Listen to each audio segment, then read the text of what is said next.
You're here because something landed. Not because I was convincing, because what I described was already true before I had said it. And that is the only reason anyone stays. So let me honor that and give you exactly what this half hour is built to deliver.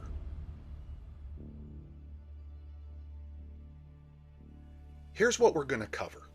First, what is actually happening underneath the experience you've been having? Not the surface explanation, the real mechanism. Second, why nothing you have tried has fully worked and why that is not a reflection of your effort or your discipline. Third, what it actually takes to remove interference at the root and what that process looks like in practice. I'm not going to give you techniques. I'm not going to give you a new productivity system. I'm not going to motivate you. What I am going to give you is an operating framework I have spent more than a decade building, refining, and living before I ever taught it to anyone else. By the end of this, you'll know whether Clarity Protocol is the right fit for where you are. If it is, the next step will be obvious. If it is not, you will leave with a way of understanding yourself that you did not have when you started. Either way, this half hour is worth your time. Let me start by showing you something specific. Not a concept, a person. Someone I suspect you are going to recognize immediately. The person is a high achiever. They have been a high achiever for a long time, and not because the title says so, but because of how they operate. They're the ones people bring problems to. The one who gets things done when others are still talking about getting things done. They're the ones who do not break when the pressure comes on. They carry more than their role technically requires. They always have. And it's not because they were asked to do so. It's because that is who they are. Their day looks like this. They start early and with intention. Within the first hour, they have already absorbed more information and made more decisions than most people will manage before noon. They are managing up, managing across, and managing down, often simultaneously. By the time they're heading home, they are still mentally at work, finishing in their head what they did not finish at the desk. By 8 at night, they're sitting somewhere with something in their hand. Maybe it's a drink, a phone, a screen they are not really watching. The people they love are in the room. They are physically there, they're just not all the way there. And the part that is hardest to admit, they can feel that gap. Not in a dramatic way. It's in a quiet way that shows up at the end of a day when everything got done and it still does not feel like enough. When the person looking back from the mirror looks a little more tired than the year before, even though nothing is technically wrong. They're meeting every external standard, they're delivering, they're showing up, they're being counted on, but in some part of themselves they do not visit very often. They know they are not operating at the level they are capable of. Something is slower than it should be. Something costs more energy than it used to. Something that used to feel clear now requires more effort to reach. This person is not struggling in the way most people would recognize as struggle. They're accumulating. And there is a significant difference between the two. Because struggle is visible, accumulation is not. It just quietly raises the cost of everything while the output remains the same. The version of them from 5 years ago would not have accepted this as the ceiling. If that is you, regardless of your title or where you sit in an organization, stay with me. Because what I'm about to walk you through is going to make sense of something that you have been carrying without a name for it. Now, before we go further, we need to take some labels off the table. Because if you keep using the wrong words to describe what is happening, you keep applying the wrong solutions. And wrong solutions do not just fail. They cost you time that you do not get back. You've probably called this burnout at some point. Burnout is collapse. You are not collapsed. You're still operating at a high output, still meeting your commitments, still the person others rely on. Burnout is a different condition. That word does not fit what you are describing. You have probably called it stress. Stress is response to load. You have handled load your entire career. The difference is that you used to handle that load and recover. Now you handle it and accumulate. That shift from recovery to accumulation is the signal. That is not stress. That is something operating underneath stress. You've probably decided at some point that it is a discipline problem. That if you could just be more consistent, more structured, more committed to the habits, it would resolve. Here's the reality. You're one of the most disciplined people that you know. Discipline is not the gap, because if it were, you would have closed it already. You have probably chased motivation. Retreats, books, podcasts, conferences. You come back energized for 2 weeks and then you're right back to where you started. That cycle is not a motivation problem because motivation cannot reach what is actually running this pattern. So, if it's not burnout, not stress, not discipline, not motivation, what is it? It is interference.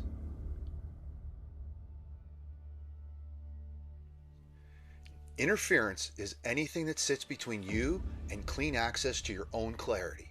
It is the friction between knowing and doing, the drag between deciding and moving, and the internal noise that turns what should be straightforward decisions into internal negotiations and clear thinking into something that requires more effort than it should. It's not just one thing. It is accumulated things.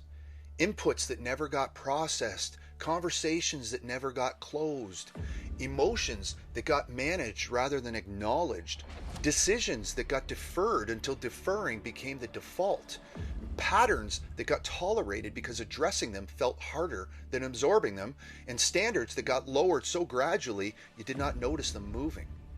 Each one is small, but they compound, and they compound faster than your discipline can compensate for, which is exactly why effort alone keeps failing you. That is why you are tired in a way that rest does not fix. You are not under-rested, you are over-accumulated. Now I want to tell you where this framework actually comes from. Not from a book, not from a course, but from 3 specific chapters of my own life. Because if I have not lived this, I have no business teaching it.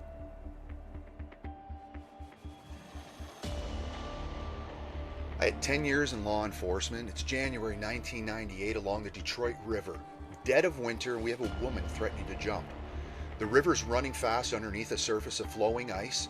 Then we have officers on the scenes, firefighters, EMS, reporters, rescue boats. It was controlled chaos in freezing cold.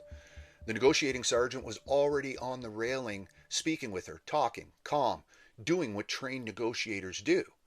Now, I was the junior officer on the scene. Here's a part that I have not said out loud in 28 years. Before she jumped, I had already positioned myself west of where the sergeant and the woman were located. And it's not because I was told to do so.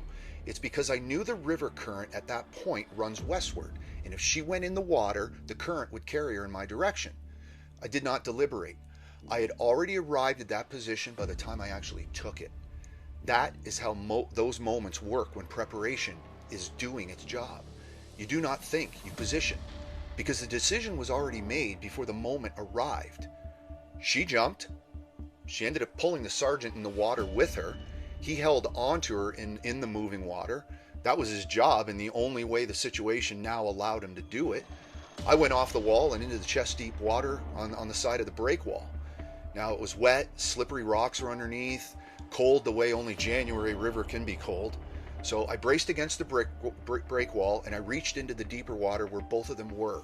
Both arms, both of them. All at once. I pulled them both to the wall. Both of them went home. What I took from that morning was not about the outcome. It was about the state I was in while it was happening. Over 20 people on that scene. Noise, chaos, a snowstorm, a woman's life at stake, and my mind was completely quiet. Not because I'm exceptional, because clarity is not what you find in the moment. Clarity is what you already arrived at by the time the moment shows up. That is what clarity under pressure actually feels like. Not confidence, not bravery, the absence of interference.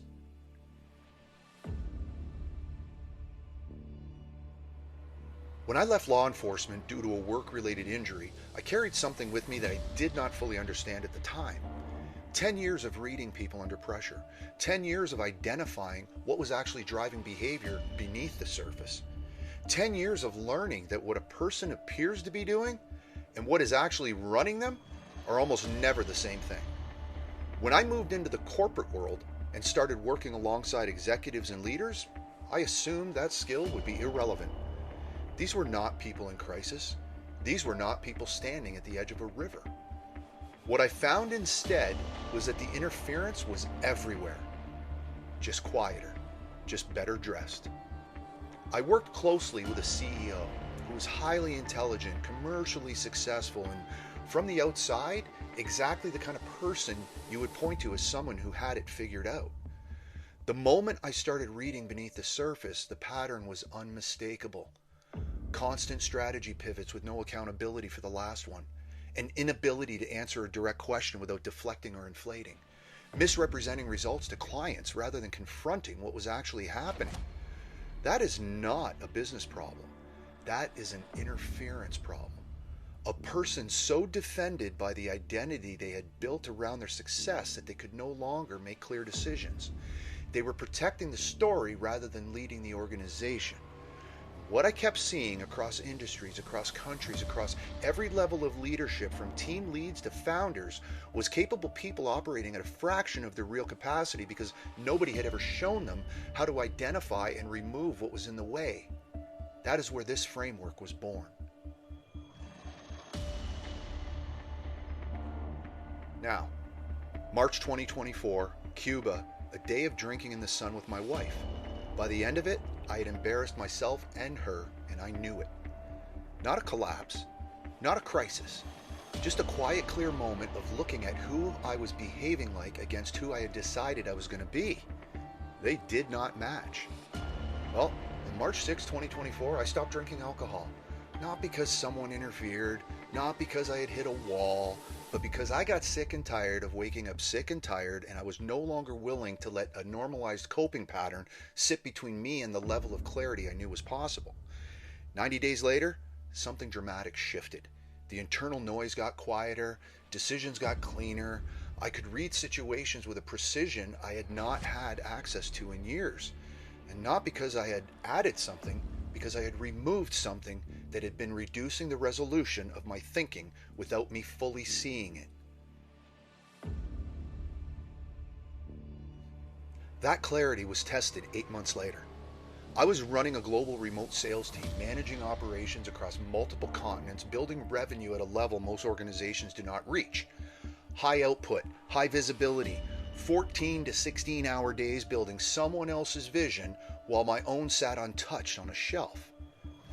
Then, at a management dinner, the company's leadership publicly redirected accountability for everything wrong in the business onto me, while simultaneously grooming the replacement I had personally identified and developed. I pushed back on their comments. They backpedaled. I walked out. Here's what matters about that moment. A year earlier, before the clarity I had built, I might have pushed back the same way, but I would have gone home and rationalized staying. The income was real, the title was real, the security was real. I would have found a way to absorb it and keep going. But 8 months into operating from a genuinely clear place, I did not need to rationalize anything.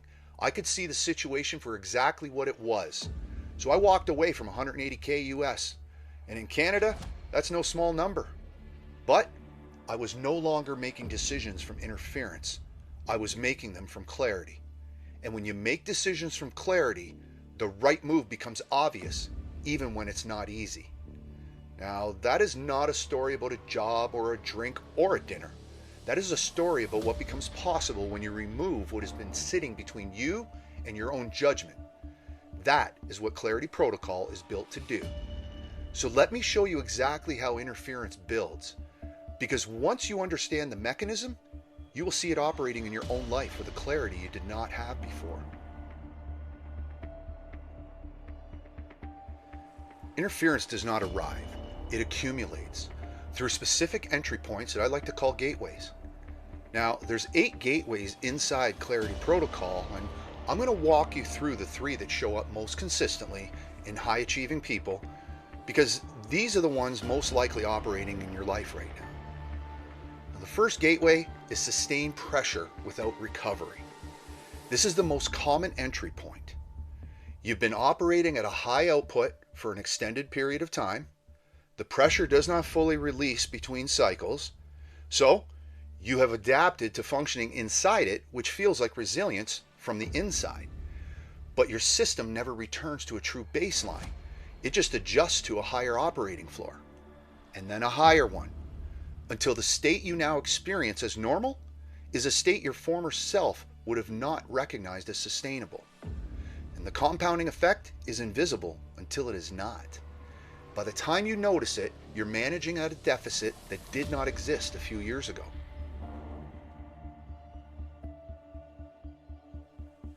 The second gateway is normalized coping. At some point, somewhere along the way, you picked up something that takes the edge off.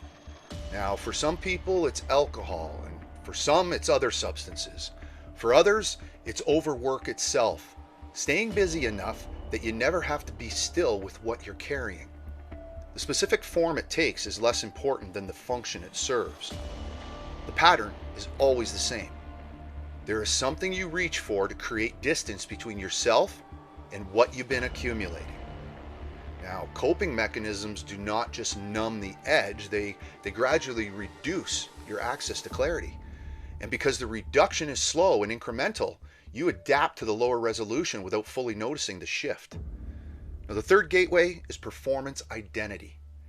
You built an identity around what you produce, around your output, your reliability, your reputation for being the one who handles it.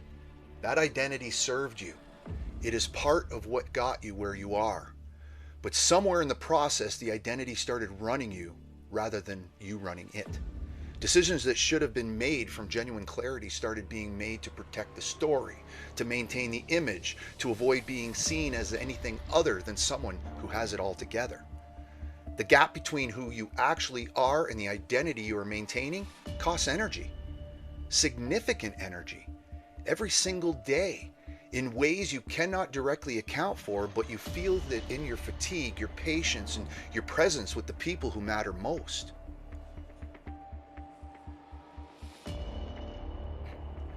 These 3 gateways do not operate independently. They reinforce each other. Sustained pressure makes normalized coping feel reasonable. Normalized coping makes performance identity easier to maintain because it reduces the internal discomfort of that gap. Performance identity generates more pressure because the standard you are protecting keeps the output requirement high. Now, the loop tightens, and one day you wake up operating from a place you do not fully recognize, wondering when it changed. It did not change in a moment. It accumulated in a direction. Now, here's the part I want you to sit with, because you've probably already tried to address this more than once, more than one way. And I want to tell you directly why none of it is held and why that is not the failure of effort.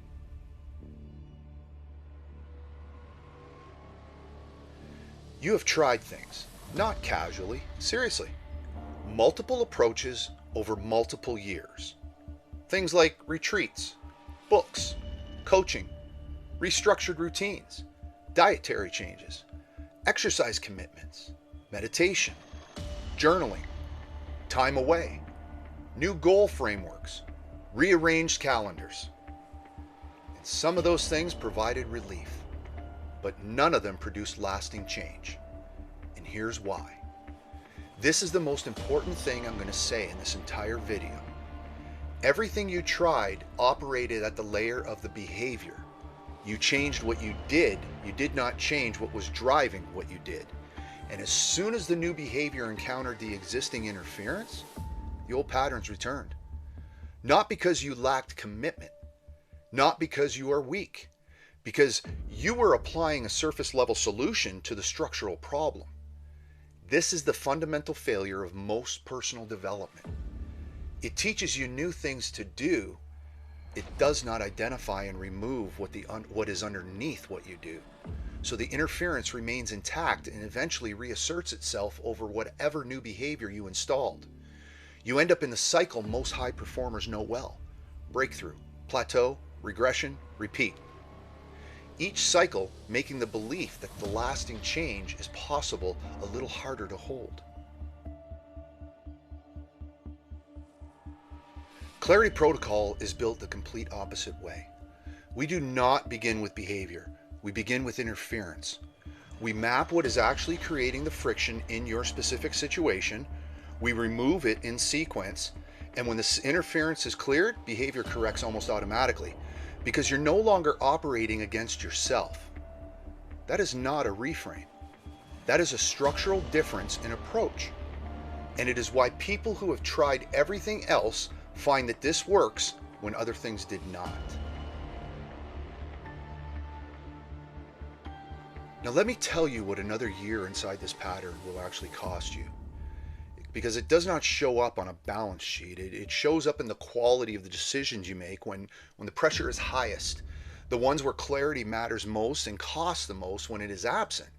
It shows up in the distance between you and the people closest to you, the kind that accumulates slowly and is hard to name until it becomes hard to ignore.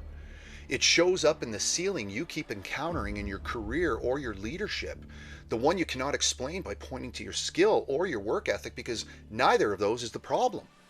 It shows up in the quiet, private frustration of knowing exactly who you are capable of being and consistently falling short of it. Not because you lack ability, because something is in your way.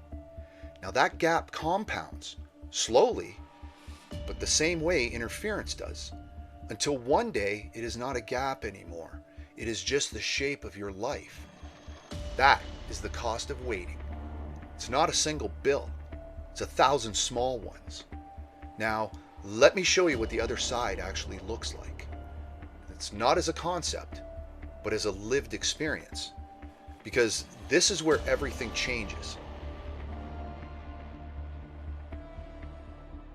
Now I want you to imagine a specific morning. You wake up and the first thought is not dread. It's not the weight of everything unfinished, everything pending, everyone waiting on you. It is just the day, clear, present, and available. You sit down to work and you start. Not after a delay, not after pushing past something that should not be there. You just simply start.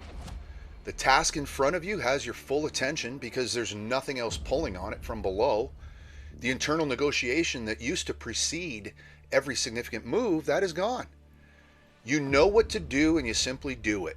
The gap between knowing and acting has collapsed. By midday, you have decisions that 6 months ago would have taken you 3 times as long. Not because the decisions got easier, because you got more clear. The interference that used to sit between you and your own judgment, well, that layer of noise and friction and accumulated weight is no longer there. And without it, the clarity that was always yours has room to operate. There is a conversation in the afternoon, a difficult one, the kind that 6 months ago you would have been managing, choosing words carefully, watching your reactions, aware of how you were coming across. But today, you're just in it, present, direct, not performing confidence, but operating from it. The person across from you notices this. They may not be able to name what is different. They just know that this version of you is clearer than the last one. And at the end of the day, you close whatever needs closing, and you're done. Not physically finished while mentally still running. You are done. The transition from work to the rest of your life is clean. You walk through the door of your home, and the people inside get the version of you that used to exist before the accumulation started. The one that is actually there, not the one performing, being there, while still carrying the weight of everything else. Your partner notices. Maybe your kids notice. But most of all, you notice, because you can feel the difference between operating from a clear place and operating through interference. That difference is the one you have been trying to name for years without quite finding the words. The load has not changed. The responsibilities have not disappeared. What has changed is that you are no longer amplifying them through the filter of accumulated interference. The same weight that used to feel crushing now feels proportionate because you are carrying it from a different place. That is not a version of you that does not exist yet. That is the version of you that has always been there. It has just been covered. And what we do inside Clarity Protocol is remove what is covering it, systematically, in sequence, over 15 weeks. Let me walk you through exactly what that process looks like from the inside. Clarity Protocol is a 15-week guided process. Now, it's not a course that you simply consume on your own time. It is a structured cohort with a facilitator every week, moving through a specific sequence designed to identify and remove interference at its root. Weeks 1 through 3 is about stabilization. The goal is to get you out of constant reactivity. We slow your system enough that you can actually see what you've been carrying. Now, most people spend the first 2 weeks realizing how much they have been managing without ever acknowledging it. Weeks 4 through 6 is about exposure. We make the interference visible. The patterns, the inputs, the coping mechanisms, the identity structures that are running you. You see them clearly, not as abstract concepts, but as specific things operating your actual days, your actual decisions, your actual relationships. Weeks 7 through 9 is about removal. This is the most demanding phase. We disrupt the interference directly. Some of it clears with relatively little resistance once it is named. Some of it is more entrenched and will push back. We work with both. This is where the real change happens. Weeks 10 through 12 is about recalibration. With the interference reduced, your internal operating system begins coming back online. Now, decisions that used to take days only take hours. Energy that was leaking into unresolved things becomes available for what really matters. The noise quiets. The version of you I described in the last section starts to become your default, not an occasional experience. Weeks 13 through 15 is about integration. We make this permanent in your actual life, in how you lead under pressure, in how you make high-stakes decisions, in how you show up for the people who depend on you most. We close the program with your interference removed and your forward operating standard locked in. By the end of 15 weeks, you are not a new person. You are the person you've always been, just operating without what was covering you. Now, we work with cohorts of up to 20, and that number is intentional. The cohort is part of the process. Doing this work alongside others who are inside the same work changes the experience in ways that working alone cannot replicate. You'll be in a virtual room with people wrestling with the same patterns from different angles at different levels, and that dynamic is part of why the work holds after the program ends. The investment is $34.99. Put that number against what you now know the interference is costing you in decision quality, in the ceiling you keep hitting, in the distance in your relationships, in the version of yourself you are not yet operating as. When you do that calculation honestly, $34.99 does not look like a cost. It looks like a correction that was long overdue. You now have everything you need to make a decision. Before I give you other pathways forward, let me address the one thing most likely sitting in your mind right now.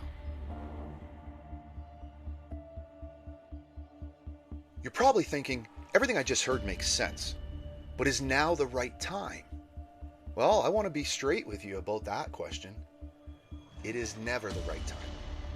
Not because life is always busy, it is, but because the interference itself creates the sense that conditions are not quite right yet. That is part of how it operates. It defers, it justifies the delay, it makes waiting feel like wisdom when it is actually just the pattern protecting itself. The people who get their clarity back are not the people who found the right time. They are the people who decided that the cost of waiting was higher than the cost of starting. One more thing before I give you the paths forward. Whether you are running a company, running a division, or running a team that depends on you to have it together, the interference pattern I have described does not care about your title. It operates the same way at every level of high performance. The people inside Clarity Protocol come from every part of that range. So, you have 3 options from here. The first is direct enrollment. If what I have walked you through has landed and you know this is your work, enroll directly. The link is below. We will get you onboarded and placed in the next cohort. The second is a clarity call. This is for people who want a direct conversation before committing. We'll look at your specific situation, determine fit, and you make a decision from an informed place. The call is honest. I will tell you if Clarity Protocol is the right next step for where you are, and I'll tell you if it's not. That link is also below. Now, the third path covers 2 options, depending on where you are. Unshakable Mindset is the foundation layer, a 10-module structured system for individuals whose results are inconsistent, not from a lack of effort, but from structural instability in how they think and operate under pressure. It builds internal standards, reduces reactivity, and closes the gap between knowing what you do and actually doing it without drift. If the full 15-week system is not your immediate next step, this is where you build the base that makes everything else work. It's $299, certification on completion.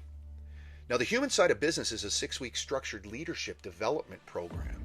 If you are a middle manager, an emerging leader, or a team lead building your leadership foundation, this is built for you.